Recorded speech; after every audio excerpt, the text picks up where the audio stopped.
Senior हुनुहुन्छ यहाँ एकजना साथी।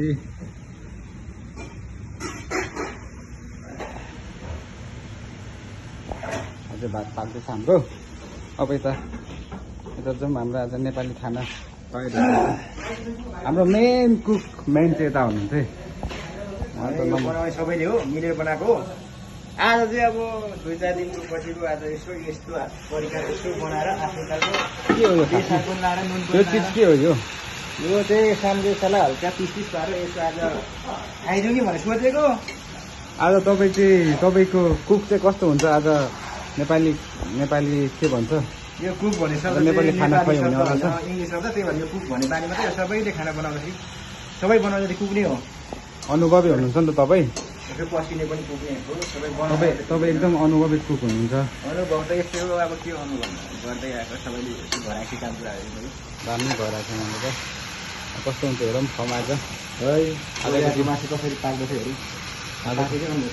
पाक्ने सबै तर कस्तो धेरै त टमाटर छ, काटेको छ, तेल लसुन काटेको छ। के को भइरहेछ त? गर्मी त भइरहेको छ दाजु। कुकमेन गर्मी छ आज लास्टै गरिन्छ। आज बाहिर काम गरेर पाक्ने पालक कुद हो र। आज बिदाको दिन कहाँबाट काम हुन्छ त? त्यही त बिदा यदि बिदा नभए चाहिँ पाकिन्छ। हो र। आज के छ नेपाली खाना खाइँदैछ नि?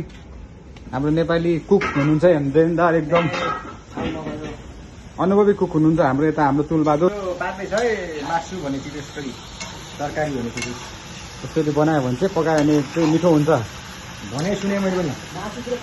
सुनेको हो कि बनाएर नि? तपाईँ त अब स्पेसल कुकै हुनुहुन्छ।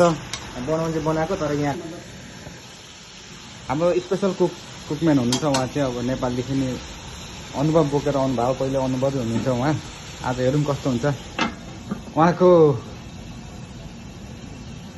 क्षमता कतिको रहेछ। आज यसो टेस्ट गरेर हेरौँ कतिको दामी बनाउनुहुन्छ। नेपाली मसला राम्रोसँग खान्छ। राम्रोसँग खाने हो।